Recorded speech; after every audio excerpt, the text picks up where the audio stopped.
Hola, yo soy la doctora Silvia Estrada, ginecólogo obstetra. En este mes de octubre estamos celebrando la prevención del cáncer de mama. Este corto es para darte una información para que aprendas a cómo realizar el autoexamen de mama. Es dirigido para aquellos estudiantes de pregrado que deben aprender a orientar a las pacientes para contribuir a la prevención del cáncer de mama. Orientarlas a saber de cómo deben hacer el autoexamen de mama para hacer como la chica del auto rojo que tiene el control de su vida. Ella se dirige a la consulta de ginecología a realizarse el Papa Nicolau, donde también el médico va a examinar su glándula mamaria para hacer un diagnóstico de prevención de cáncer de mama. Antes de nosotros hablar de cómo se debe hacer el autoexamen de mama, debemos conocer brevemente cómo está estructurada nuestra glándula mamaria. Ella deriva de dos hojas embrionarias principalmente, del ectodermo y del mesodermo. Del ectodermo son aquellas, esa capa da origen a estructuras externas de nuestra piel, las faneras, y el mesodermo, estructuras intermedias. Tenemos que a partir de la quinta semana de desarrollo embrionario, una vez que la célula se ha diferenciado, ella procede a un proceso de invaginación, es decir, se forman dos crestas, una derecha y una izquierda. Esas células van a migrar desde la porción cefálica a la porción caudal. Ocurre un proceso de invaginación, es decir, se introduce sobre sí mismo, como lo muestra esta imagen acá, que el tejido azul se introduce sobre el amarillo. En ese proceso de invaginación ocurre una diferenciación celular, se organizan y van a formar unos conductos, unos conductillos, para terminar en unos sáculos que van a ser los acinos o glándulas mamarias. Durante el proceso del desarrollo embrionario y durante el proceso de migración bajo influjo hormonal, la glándula mamaria va a ocurrir una serie de cambios. Durante la semana séptima y la 15ª semana de desarrollo predomina la hormona testosterona. Se dice que ella induce a esa primera parte del desarrollo canalicular.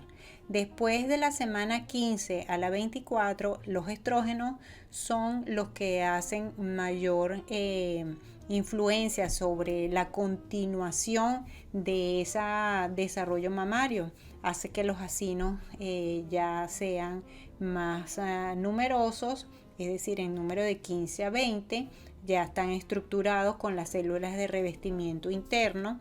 Ellas después, en este periodo, gracias a los estrógenos, a la progesterona, a la insulina, a la hormona de crecimiento, a las interleuquinas y otros factores, va a permitir ese desarrollo mamario.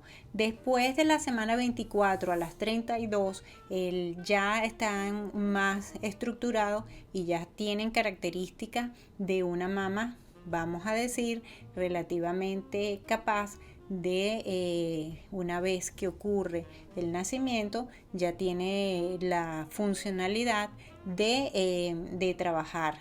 ¿Cómo sabemos esto? Porque en las recién nacidas, por influjo hormonal materno, en ciertas ocasiones pueden tener secreción y es por efecto hormonal mamario, es decir, que la glándula está en capacidad de ya tener un proceso de secreción. La capa del mesodermo va a dar origen a las estructuras durante el cual o sobre las cuales se va a apoyar la glándula mamaria. Va a dar origen al desarrollo óseo, porque se apoya sobre la parrilla costal, a la estructura muscular, como el pectoral mayor, sobre la cual se apoya la glándula mamaria. Este músculo está cubierto por una aponeurosis. Y como observamos en la imagen que está allí, en el ectodermo va a estar formado no solamente por piel, por la capa córnea, sino por tejido celular subcutáneo, por grasa, y dentro de ella circulan vasos sanguíneos. El drenaje venoso va a tener estructuras como folículo piloso y glándula sebácea.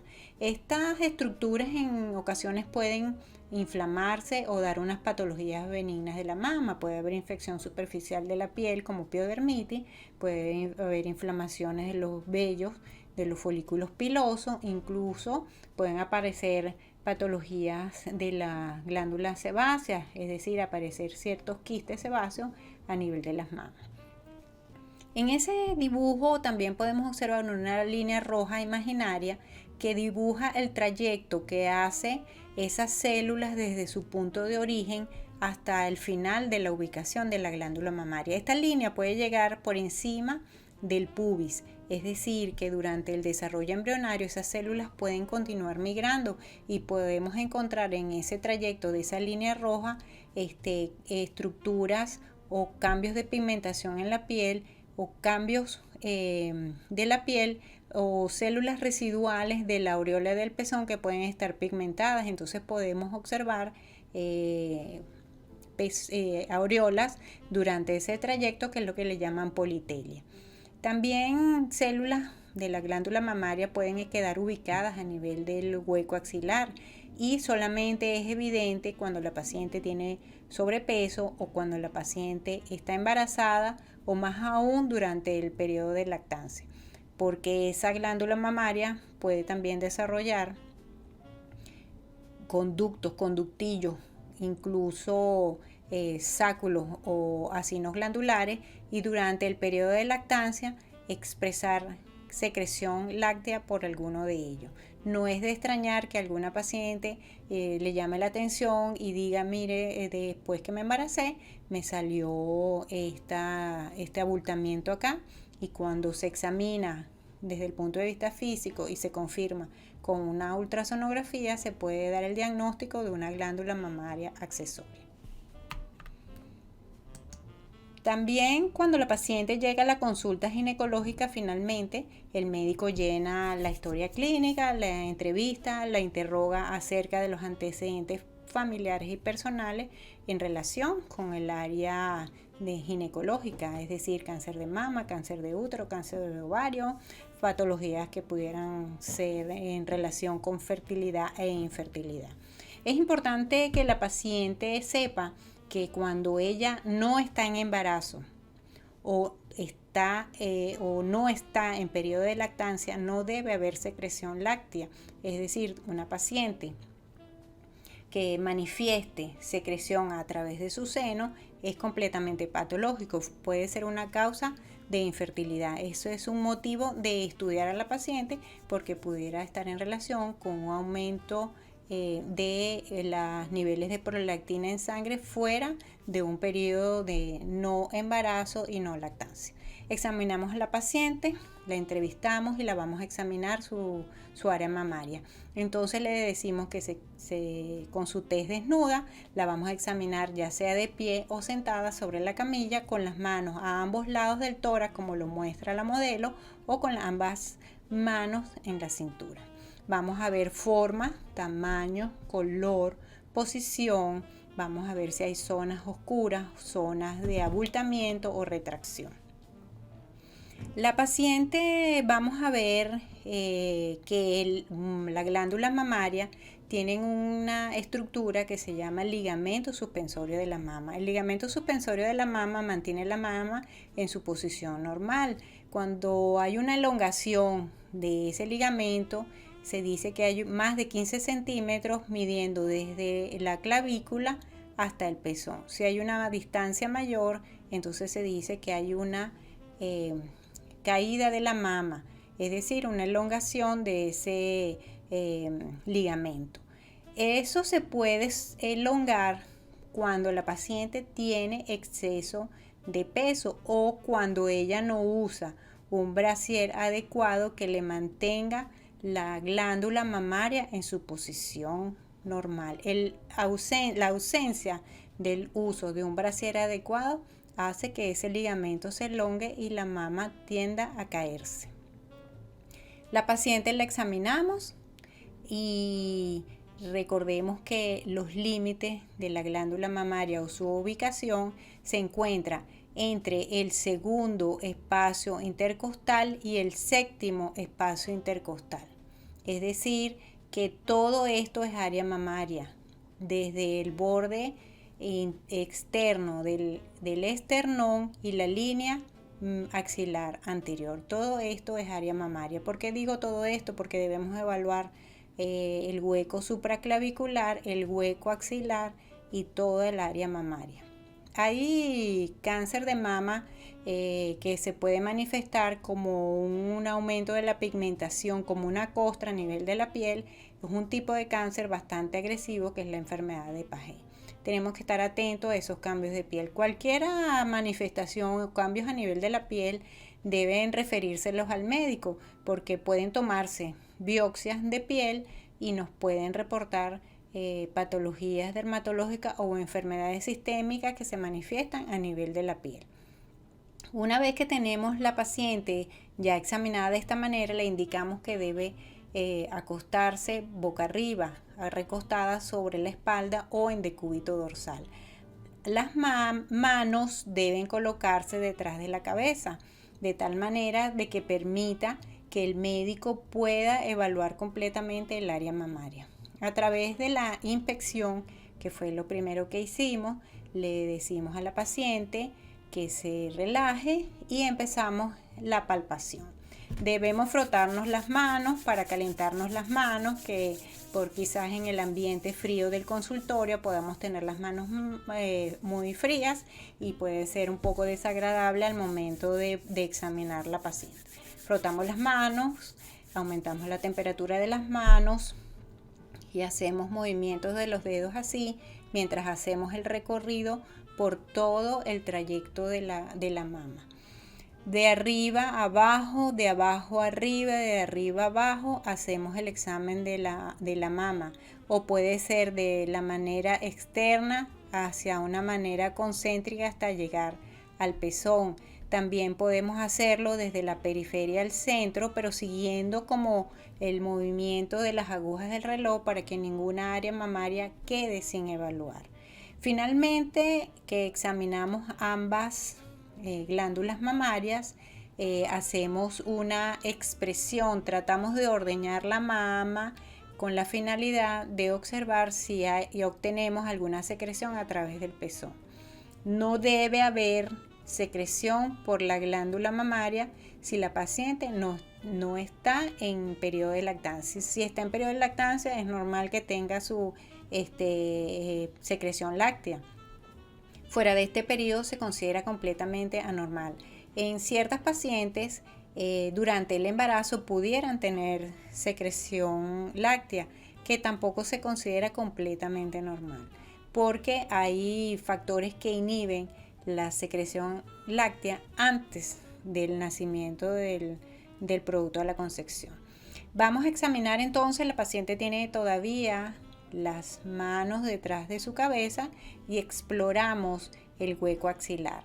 Debemos palpar. ¿Qué vamos a buscar? Bueno, vamos a buscar alguna tumoración. Normalmente el hueco debe tocarse completamente vacío. Si tocamos un abultamiento, pudiera ser una glándula mamaria accesoria, o tocar alguna tumoración también pudiera estar en relación con ganglios linfáticos. Recuerden que los ganglios es un sistema de purificación de toxinas del cuerpo. La glándula mamaria también tiene su sistema de drenaje linfático. Tenemos ganglios supraclaviculares, mamarios y axilares. Normalmente no deben palparse, se palpan cuando hay patologías asociadas. Una vez que examinamos a la paciente, le hacemos su inspección, su palpación, entonces procedemos a evaluar. Por supuesto, le auscultamos su área cardíaca, que lo debemos hacer una vez que la paciente, como un examen físico general. Previamente no lo mencioné, pero generalmente en la consulta ginecológica se pesa, se mide, se toma la tensión arterial, la frecuencia cardíaca y la frecuencia ventilatoria. Si la paciente manifiesta algún cambio de temperatura, debemos tomar la temperatura también. Luego que hicimos el examen físico general, examinamos las mamas y nos vamos al abdomen. Hacemos igualmente una inspección, una auscultación, percusión y terminamos finalmente con la palpación. La paciente ya en posición ginecológica, entonces se procede a realizar la toma de muestra del Papa Nicolau, que se corresponde con otro tema.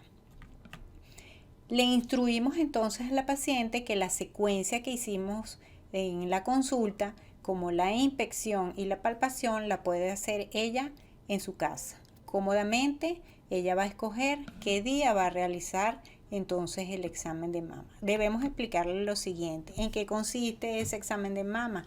Primero, en conocerse ella misma cómo es su glándula mamaria. Debe igualmente pararse sin ropa frente al espejo, con ambas manos en la cintura. Se va a ver forma, tamaño, color, va a observar si existe alguna secreción. Entonces ella avisa al médico de manera precoz, de tal manera de que pueda contribuir con la prevención del cáncer de mama. ¿Cuándo ella debe hacerse el examen? En una paciente en edad reproductiva no puede hacerlo cualquier día. Debe hacerlo preferiblemente después del periodo de descamación o después de la menstruación. Es decir, durante el periodo premenstrual, la mama por efecto progestacional retiene sodio y retiene agua. Tiende a aumentar de volumen la mama, se hace muy sensible y a veces dolorosa. La retención de líquido puede ser tal que el tejido de la glándula de la grasa perimamaria pueda llenarse de líquido y eso produce mucho dolor y pueda aumentar la consistencia y pueda dar un falso positivo, es decir, la mujer puede percibir alguna tumoración y simplemente es congestión mamaria. Se recomienda entonces que sea posterior a ese periodo o la fase descamativa o la de sangrado. Entonces, cuando la mama ya ha perdido esa retención líquida, es el momento ideal de examinarse, es decir, del tercer al quinto día postmenstrual. Ella escoge ese día. En aquellas mujeres que ya están en periodo de menopausia, se recomienda que escoja un día al mes, pero debe realizarlo todos los meses. ¿Cómo va a hacer ese examen?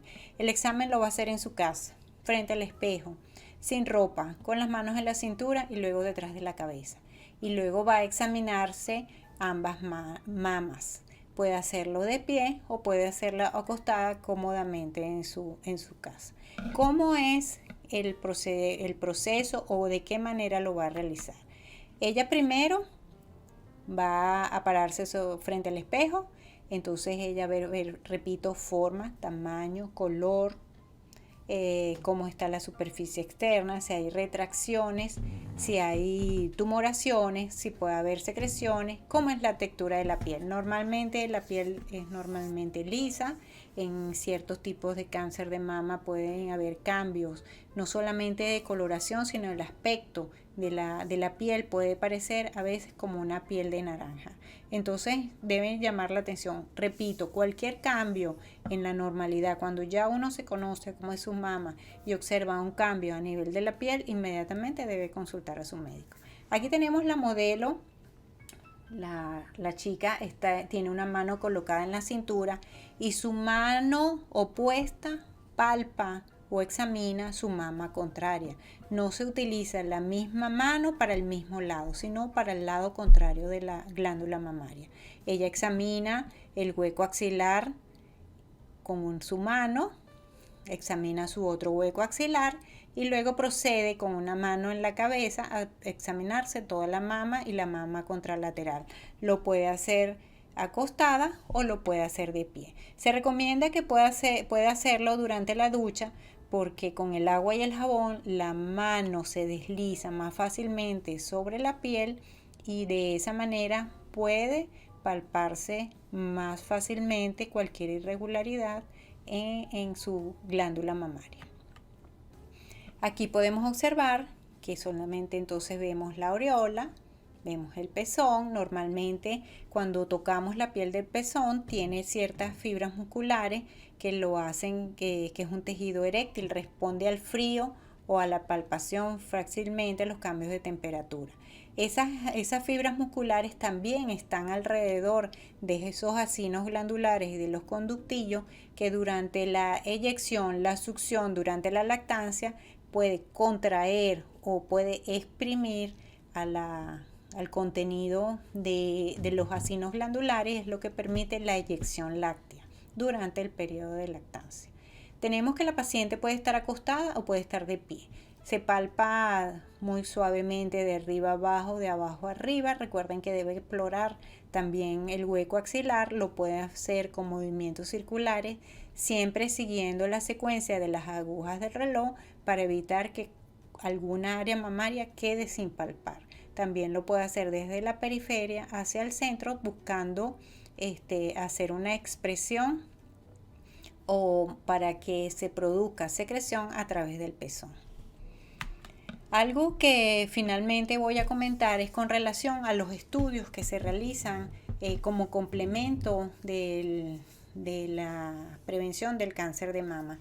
Tenemos que cuando se va a la consulta ginecológica, el médico generalmente prescribe a pacientes por encima de los 40 años su mamografía. Es la primera mamografía que el médico debe indicar. Antes se indicaba a los 45, actualmente se reduce en 5 años para hacer un diagnóstico aún precoz del cáncer de mama. Se indica a partir de los 40 años esa primera mamografía. Si se descarta cualquier lesión sospechosa, la segunda mamografía se le indica a partir de los 45 años, cuando de manera anual se hace el estudio hasta la menopausia. Después de la menopausia pueden ser cada 2 a 3 años si el riesgo es muy bajo para desarrollar cáncer de mama. En aquellas pacientes que tengan imágenes sospechosas de cáncer de mama, se le indica una ultrasonografía de complemento. No se le indica todo el tiempo a la paciente un eco mamario, porque si la paciente es bajo riesgo no necesita el estudio. Cuando la mamografía reporta una fibrosis acentuada de la mama o condición fibrodensa de la mama, se indica la ecografía, porque la ecografía ve imágenes que puedan estar por detrás de esas imágenes fibrosas. La mama durante nuestro periodo de vida sufre cambios por efecto hormonal propio de la mujer, o sea porque lo haya obtenido de manera exógena, llámese anticonceptivas o terapia hormonal sustitutiva. Ella puede producir cambios a nivel de la glándula mamaria. También tenemos que considerar la genética. Es importante no solamente atribuírselo a esa terapia hormonal. Esa inflamación y desinflamación de la mama hace que el tejido se transforme a ser fibroso, es decir, que se pone denso, y cuando la radiografía, es decir, la mamografía, esas ondas de rayos X que tratan de atravesar la mama y está muy fibrosa, no se ve lo que está por detrás, y por tal motivo se solicita la ultrasonografía. También tenemos la tomosíntesis. La tomosíntesis es una mamografía pero tridimensional, o 3D. Esa se solicita en aquellas pacientes que tienen una condición fibrodensa de la mama moderada o acentuada, que nos permite evaluar en 3 dimensiones las características del tejido mamario.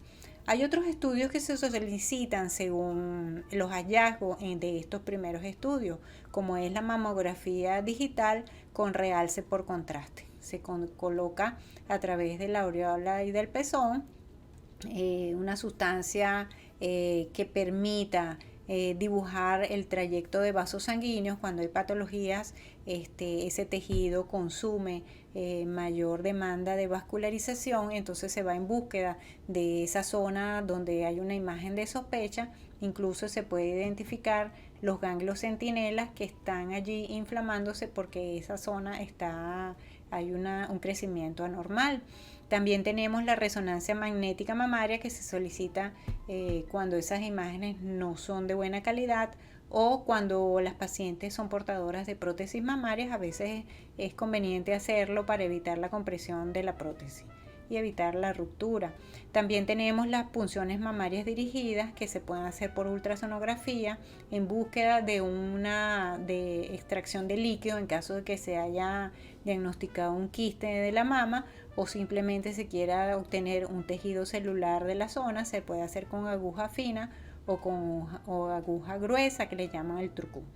Todos estos estudios son paraclínicos para complementar el estudio de la mama, para la prevención del cáncer de mama, pero nosotros jugamos un papel importante con el autoexamen de mama.